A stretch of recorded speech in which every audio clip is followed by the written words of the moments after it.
Hello दोस्तों, good morning. स्वागत है एक बार फिर से आप सभी का जेटी एजुकेशन में। साथियों, आज है 27 नवंबर और आज की वीडियो में हम लोग बात करेंगे 27 नवंबर 2025 के most important daily current affair के क्वेश्चंस के बारे में। चलिए शुरुआत करते हैं। सबसे पहले कल का रिवीजन करेंगे। कल हम लोगों ने पढ़ा था संविधान दिवस कब मनाया जाता है। तो संविधान दिवस 26 नवंबर को मनाया जाता है। 2015 से मनाया जाना शुरू हुआ है। विकास प्रतिबद्धता सूचकांक भारत रहा 36वें स्थान पर। 38 देशों की लिस्ट में लास्ट थे, तीसरे पर था। फर्स्ट पर स्वीडन, दूसरे पर जर्मनी, तीसरे पर नॉर्वे रहा। नेशनल लीगल सर्विसेज अथॉरिटी यानी नालसा का एग्जीक्यूटिव अध्यक्ष बनाया गया है जस्टिस विक्रमनाथ को, जो कि जस्टिस सूर्यकांत जी की जगह पर आए हैं। जस्टिस सूर्यकांत बन गए हैं chief justice of India. 19वां Surya Kiran सैन्य अभ्यास ये भारत नेपाल के बीच होता है, उत्तराखंड में अभी आयोजित हो रहा है। और केंद्र सरकार 131वां संविधान संशोधन विधेयक के तहत लाने की कोशिश में थी कि इस बार के शीतकालीन सत्र में लाया जाए। इसके तहत चंडीगढ़ को अनुच्छेद 240 के अंतर्गत लाया जाए, लेकिन फिलहाल के लिए अभी ये नहीं आ रहा है। लोक नायक फाउंडेशन साहित्य पुरस्कार 2025 ये बेल माला से मन्ना को दिया जाएगा। लगातार दूसरी बार महिला कबड्डी विश्व कप भारत ने जीत लिया है। पहला संस्करण 2012 में हुआ था, तब भी भारत ने जीता था। एसीटीआई प्रौद्योगिकी और नवाचार साझेदारी की शुरुआत भारत और ऑस्ट्रेलिया और कनाडा के बीच हुई है। ये G20 समिट के दौरान हुई है। डेविस कप 113वां संस्करण था। इटली ने स्पेन को हरा करके जीत लिया है। इटली लगातार तीसरी बार जीता है और लगातार तीसरी बार जीतने वाली अमेरिका के बाद दूसरी टीम है। टोटल 4 बार जीत चुका है इटली डेविस कप। टेनिस का खिताब होता है। इंदौर में आयोजित इंडियन ओपन महिला वर्ग का खिताब अनाहत सिंह ने जीत लिया है। स्क्वैश की ये खिलाड़ी है। ये टॉप 10 करंट अफेयर के क्वेश्चन थे। इसका आपने रिवीजन किया है 1 मिनट में। और अब आज की वीडियो की बात करेंगे हम लोग। इसके क्विज पीडीएफ आप एमजेटी ऐप से डाउनलोड कर लेना। पीडीएफ आपको टेलीग्राम पर भी भेज दी जाती है रात को 9 बजे। आप वहां से डाउनलोड कर लिया करो। पहला क्वेश्चन देखते हैं। राष्ट्रीय दुग्ध दिवस कब मनाया गया? तो नेशनल मिल्क डे ये भी मनाया जाता है 26 नवंबर को। मैं आपको पहले भी बता चुका हूँ। 26 नवंबर को ही संविधान दिवस, 26 नवंबर को ही राष्ट्रीय दुग्ध दिवस, दोनों ही मनाया जाता है। ठीक है ना। राष्ट्रीय दुग्ध दिवस साथों वर्गीज कुरियन जी की याद में मनाया जाता है। डॉक्टर वर्गीज कुरियन जी ये मिल्क मैन ऑफ इंडिया कहे जाते हैं। इनको father of white revolution in India कहते हैं, यानी कि श्वेत क्रांति के जनक भारत में कहते हैं। ये अमूल के संस्थापक हैं। अमूल आप जानते भी हो, दूध का ब्रांड है। दूध और दूध के प्रोडक्ट का ब्रांड है और इंडिया में टॉप पर है। अभी दुनिया में भी जब लिस्ट आई थी तो उसमें भी अमूल टॉप पर रहा था। खैर, मिल्कमैन ऑफ इंडिया की जयंती के अवसर पर यह दिन डिसाइड किया गया है 26 नवंबर को कि राष्ट्रीय दुग्ध दिवस मनाएंगे, क्योंकि इन्होंने भारत में श्वेत क्रांति ला दी, दुग्ध क्रांति ला दी। इसकी शुरुआत इंडियन डेयरी एसोसिएशन के द्वारा 2014 में की गई थी। 1 जून को विश्व दुग्ध दिवस और 26 नवंबर को मनाया जाता है राष्ट्रीय दुग्ध दिवस। अगला, हाल ही में राष्ट्रीय महिला आयोग ने संकटग्रस्त महिलाओं हेतु कौन सा हेल्पलाइन नंबर शुरू किया है? तो राष्ट्रीय महिला आयोग NCW national commission for women ने अभी संकटग्रस्त महिलाओं के लिए एक नया हेल्पलाइन नंबर जारी किया है। ये सबके लिए इंपॉर्टेंट है। 14490 14490। ये अब न्यू हेल्पलाइन नंबर होगा, जो कोई भी महिला कहीं पर भी ये रहे, किसी भी इंडिया के पार्ट में, किसी भी इंडिया की जगह पर, तो वो अपने हेल्प के लिए इस हेल्पलाइन पर संपर्क कर सकती है, अगर उसके साथ कुछ भी हो रहा है तो। ठीक है। अब कुछ और भी हेल्पलाइन है, सब मैं दिखाऊंगा। ठीक है, ध्यान से देख लीजिए, याद कर लीजिए अच्छे से। इतनी हेल्पलाइन है, पूरा लिस्ट मैंने दे दिया है। 181 महिला हेल्पलाइन, घरेलू दुर्व्यवहार होता है तो फोन मिलाओ और पिटवाओ, है ना, लेकिन फर्जी मत कर देना। 1090 विमेन पावर लाइन है, ये यूपी के लिए है, विमेन पावर लाइन। और 1091 महिला हेल्पलाइन है, ये ऑल इंडिया के लिए है, इंडिया के आप किसी भी राज्य से हैं तो उसके लिए है। साइबर अपराध अगर होता है तो उसके लिए 1930 है, ये सभी लिए मतलब महिला पुरुष दोनों के लिए है। ठीक है, साइबर क्राइम होता है तो महिला पुरुष दोनों के लिए 1930। 1098 बाल हेल्पलाइन, बच्चों के लिए, अगर कोई बच्चों के साथ दुर्व्यवहार होता है तो उसके लिए न्याय पाने के लिए आप ये डायल कर सकते हैं। क्लियर है ना। तो खैर, अभी जो नया जारी किया गया है महिलाओं के लिए 14490 है, 24x7 है। पुलिस, वन स्टॉप सेंटर, अस्पताल और भी बहुत सारी जो भी सरकारी सेवाएं हैं वो यहाँ पर मिलेंगी।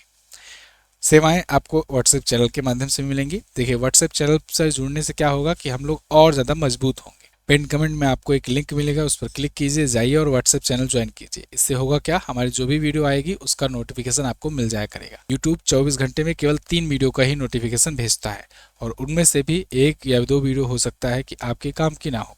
तो आप अपने ज़रूरी काम वाली जो चैनल की वीडियो की लिंक है, आप अपने समय अनुसार जब भी मन होगा जाकर व्हाट्सएप चैनल से उसे क्लिक करके देख सकते हो। ठीक है, चलिए अगला, पंजाब राज्य सरकार ने हाल ही में कितने तख्त कस्बों के नए प्रतिबंधों के साथ पवित्र शहर घोषित किया है? तो पंजाब गवर्नमेंट ने अभी 3 तख्त कस्बों को प्रतिबंधों के साथ पवित्र शहर घोषित किया है।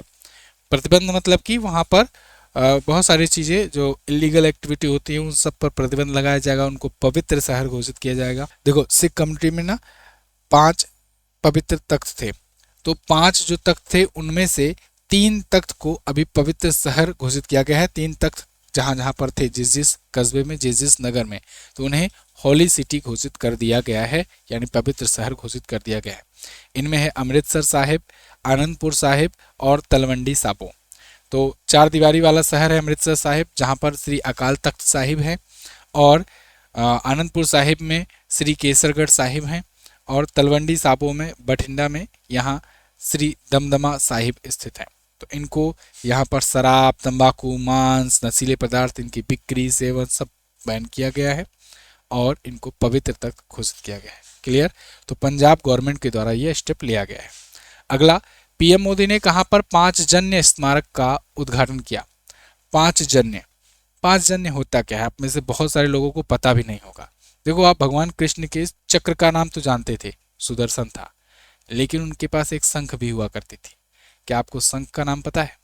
शंख का नाम था 5 जन्य।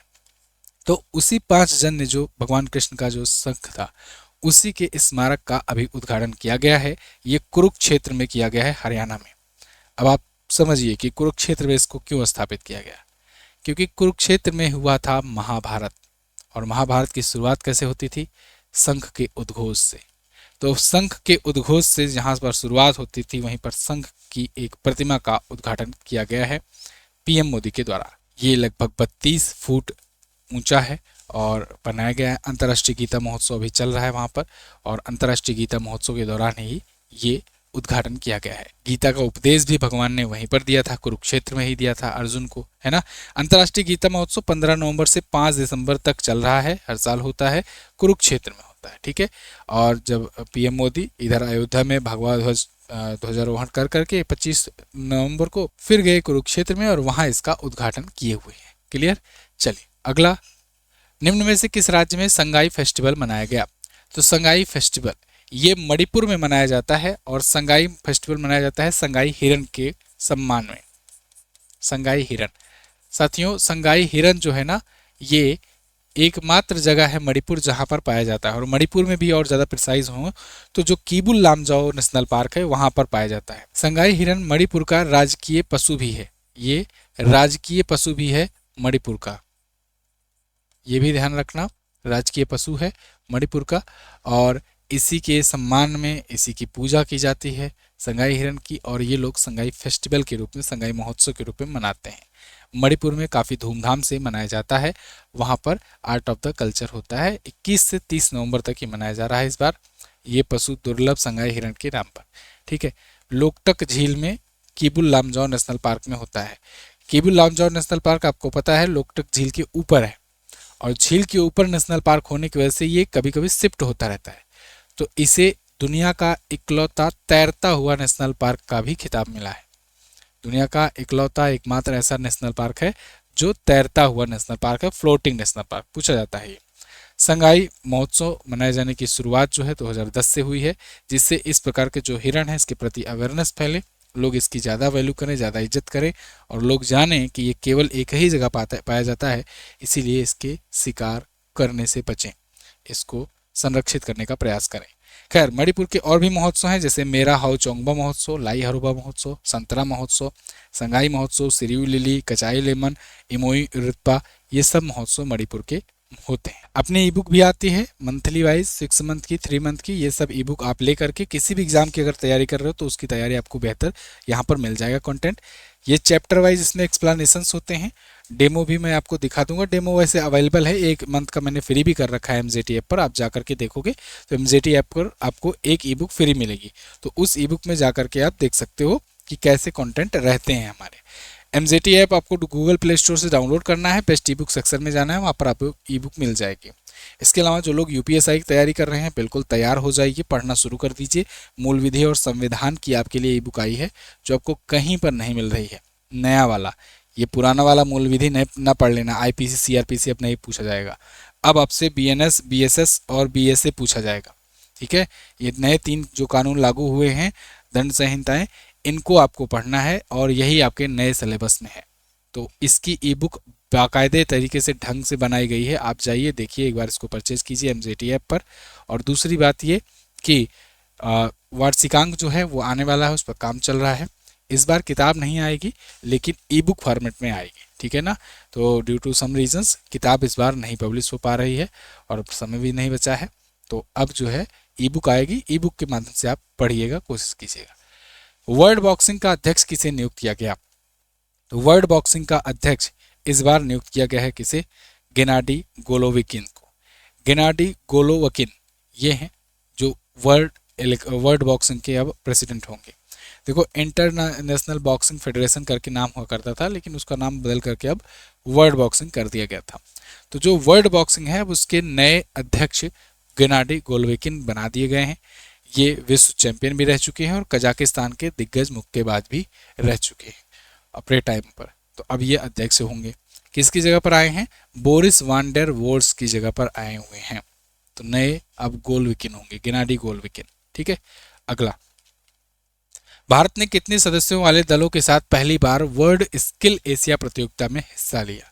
वर्ल्ड स्किल एशिया प्रतियोगिता ये आयोजित हो रहा है ताइवान में। ताइवान हम लोग ऑफिशियली नहीं कहते हैं, हम लोग कहते हैं चीनी ताइपे। तो चीनी ताइपे में आयोजित हो रहा है और भारत पहली बार 23 दलों की एक बड़ी टीम भेज रहा है। स्किल्स कंपटीशन में भारत इतना बड़ा टीम अभी तक नहीं भेजा था, लेकिन पहली बार भारत देखिए 23 लोगों की टीम भेज रहा है वर्ल्ड एशिया स्किल्स प्रतियोगिता में। ठीक है, तो चीनी ताइपे में होगा। कौशल विकास और उद्यमिता मंत्रालय भारत की तरफ से भारतीय खिलाड़ियों को तैयार करके भेजा हुआ है। 21 विभिन्न कौशल श्रेणियों में प्रतिस्पर्धा यहाँ पर की जाएगी। यहाँ स्किल का कंपटीशन होता है, किसके पास कौन से स्किल्स है वो जा करके वहाँ पर दिखाते हैं। तो 23 प्रतियोगी, 21 विशेषज्ञ शामिल हैं, क्योंकि 21 ही श्रेणियां हैं जिसमें ये कौशल दिखाएंगे अपना। बाकी देखना होगा क्या रिजल्ट आता है, कितना मेडल वगैरह आता है। अगला क्वेश्चन है, 1987 से 1990 के बीच ऑपरेशन पवन किस देश में चलाया गया था, जिसके 1171 शहीद सैनिकों को भारतीय सेना पहली बार अब सम्मानित करने जा रही है? तो साथियों, 1987 से 1990 के बीच ऑपरेशन पवन चलाया गया था श्रीलंका में। श्रीलंका में लिट्टे को खत्म करने के लिए ऑपरेशन चलाया गया था। यह ऑपरेशन चलाया गया था राजीव गांधी जी के आदेश पर। पूर्व प्रधानमंत्री थे उस टाइम पर, निवर्तमान प्रधानमंत्री थे, तो उनके आदेश पर चलाया गया था कि लिट्टे को खत्म करना है। और जब लिट्टे को खत्म करने के लिए ऑपरेशन चलाया गया तो इस पर बहुत सारी धोखाधड़ियाँ भी हुई, बहुत सारी चीज़ें हुई। इसी बीच भारत के बहुत सारे सैनिक मारे गए, हथियारों की डील हुई। इस पर एक मूवी बनी है मद्रास कैफे, आप लोग देखिएगा, उसमें काफ़ी कुछ आपको समझ में आएगा। इसके बदले लेने के स्वरूप में, इसी का बदला लेने के, क्योंकि लिट्टे को बहुत ज़्यादा क्षति हुई थी। एक्चुअली में श्रीलंका में 2 समुदायों के बीच में लड़ाई चल रही थी। एक श्रीलंकन तमिल, जो इस तमिलनाडु, भारत के तमिलनाडु से वहाँ पर जा कर के रह रहे थे उत्तरी हिस्से में, वो अपने देश की मांग कर रहे थे। और एक वहाँ के जो सिंघल थे, सिंघल जो निवासी हैं, उनके बीच अभी भी होता है, लेकिन उस स्तर पर वहाँ पर बहुत ज़्यादा था। तो दोनों के बीच में अपना अपना देश बनाने के लिए लेकर के होता था झपट। और इसी गृह युद्ध को शांत कराने के लिए भारत इंटरफेयर करना चाहा, तो भारत ने सेना भेज दी थी, ऑपरेशन पवन चलाया था। इसमें ऑपरेशन पवन में बहुत बार अम्बुश अटैक हुआ और बहुत सारे सैनिकों की हमें बलिदान भी देना पड़ा। लेकिन ये सब तो हुआ, चलो वो भी ठीक था। इसी बीच भारत को एक प्रधानमंत्री भी, अपना पूर्व प्रधानमंत्री खोना पड़ा। राजीव गांधी जी जब प्राइम मिनिस्टर नहीं रहे, मतलब ये चुनाव हार गए थे, फिर जब ये कैंपेनिंग के लिए गए थे नेक्स्ट चुनाव के लिए, उस टाइम पर एक महिला बॉम्बर जो कि लिट्टे ऑर्गेनाइजेशन से ही संबंधित थी, वो जाकर सुसाइड बॉम्बर ने इनकी रैली में अपने आप को ब्लास्ट कर लिया, जिससे राजीव गांधी जी की डेथ हो गई थी। तो वो लिट्टे ऑर्गेनाइजेशन ही उसके पीछे था। तो खैर उसी को खत्म करने के लिए इन्होंने अभियान चलाया था उससे पहले 1987 से 1990 के बीच। ठीक है, बात समझ में आई आपको। चलिए, अब इसमें 1171 शहीद हुए थे सैनिक टोटल, और ये भारत का पहला बड़ा विदेशी सैन्य अभ्यास था जो इतना लंबा चला था, क्योंकि बांग्लादेश वाले में ज़्यादा दिन टाइम नहीं लगा था। बांग्लादेश वाले में 15-16 दिनों में उन लोग को सरेंडर करा दिया गया था। 3 दिसंबर से लेकर 16 दिसंबर तक सरेंडर है ना पाकिस्तानियों को 1971 वाले में। तो इसलिए ये लंबा था, काफ़ी लंबा ऑपरेशन था। और ऑपरेशन सिंदूर भी आपने देखा 4 दिन में ख़त्म हो गया। तो बहुत लंबा ऑपरेशन और सब नहीं हो रहा है, लेकिन ये वाला काफ़ी लंबा था। खैर, इसमें एकमात्र परमवीर चक्र विजेता थे मेजर रामास्वामी परमेश्वरन, तो इनको भी सम्मानित किया गया और भी बाकी भारतीय सैनिकों को सम्मानित किया गया। 3500 से अधिक जवान घायल भी हुए थे। अगला, भारत ने टोक्यो में अपने डेफलिम्पिक निशानेबाजी अभियान का समापन कितने पदकों के साथ किया?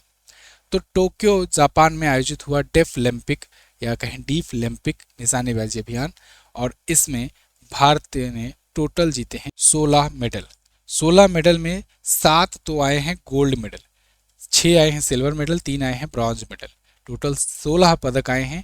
25वां संस्करण था ग्रीष्मकालीन डीफलिम्पिक में, और ये टोक्यो में आयोजित किया गया था।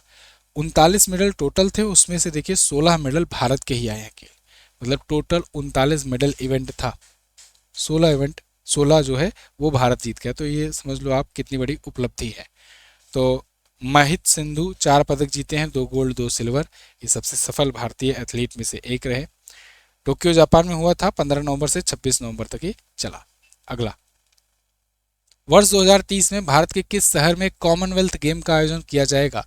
ये बड़ी न्यूज़ है, और कल देर रात तक अपडेट आया कि कॉमनवेल्थ की मेज़बानी मिल गई है भारत को। तो भारत के अहमदाबाद शहर में होगा कॉमनवेल्थ कंपटीशन। अहमदाबाद में क्यों किया जा रहा है, दिल्ली में क्यों नहीं किया जा रहा है? क्योंकि अहमदाबाद में मैंने आपको बताया था है Sardar Patel sport complex, Sardar Patel sport complex. और इस स्पोर्ट कॉम्प्लेक्स की खूबी आप ये देखो कि इस स्पोर्ट कॉम्प्लेक्स के अंतर्गत एक स्टेडियम है, और वो स्टेडियम दुनिया का सबसे बड़ा है। और भी बाकी चीज़ें जो है तो वो हैं ही, तो आप समझ लो कितना बड़ा ये स्पोर्ट इनक्लेव होगा। तो इस स्पोर्ट इनक्लेव में ही हम लोग आगे 2036 को भी टारगेट कर रहे हैं कि 2036 का ओलंपिक की मेज़बानी मिल जाए। अभी उसकी बिडिंग प्रक्रिया नहीं हुई है, अभी चल रही है, इसकी फाइनल हो गई है। तो कॉमनवेल्थ 2030 वाला का मेज़बानी कौन करेगा, ये बात फाइनल हो गया है, और अब ये डिसाइड हुआ कि भारत के अहमदाबाद शहर में आयोजित किया जाएगा। सब लोग अपना अपना मतलब पीपीटी बना कर ले जाते हैं और सर्वे वगैरह करा कर रिपोर्ट ले जाते हैं कि देखो हमारे यहाँ ये फीचर है, हम अब कैपेबल हैं कराने के लिए, आयोजन हम करा सकते हैं, बेहतर करा सकते हैं। तो फिर मेज़बानी मिलती है, सब कुछ देख करके उसमें बिडिंग लगाई जाती है। तो ये मेज़बानी अब मिल गई। अब हम लोग टारगेट कर रहे हैं 2036 वाला भी मिल जाए। क्या इससे पहले हम लोगों ने किया था? हाँ, 2010 में हम लोग ऑलरेडी एक बार मेज़बानी कर चुके हैं, दिल्ली में हुआ था कॉमनवेल्थ गेम। ठीक है, तो 2 दशक के अंतराल के बाद अब 2030 में होगा, 20 साल बाद। तो शताब्दी संस्करण भी रहेगा ये, तो और भी स्पेशल है। मतलब आप समझो 1930 में कॉमनवेल्थ की शुरुआत हुई थी, और आज 2030 में जब भारत मेज़बानी करेगा तो एक बड़ी उपलब्धि हो रही होगी, कुछ और भी स्पेशल हो रहा होगा, उसकी 100वां वर्ष होगा। ठीक है, कॉमनवेल्थ क्या है? कॉमनवेल्थ ऐसे कंट्रीज़ का एक ग्रुप है, एक समूह है, जहाँ पर कभी ब्रिटिश शासन रहा करता था। ब्रिटिशर्स जब राज करते थे तो जहाँ जहाँ पर उनकी कॉलोनियाँ थी, उन कॉलोनियों को इकट्ठा एक कंपटीशन कराते थे। जैसे हो गया ना कि जैसे कोई एक कंपनी है, उसकी कई सारी ब्रांचेज हैं। अब जब कई सारी ब्रांचेज हैं तो वो कहे कि चलो भाई अब क्रिकेट का एक टूर्नामेंट कराते हैं, अपने जितने भी ब्रांच हैं उनके बीच में एक टूर्नामेंट होगा।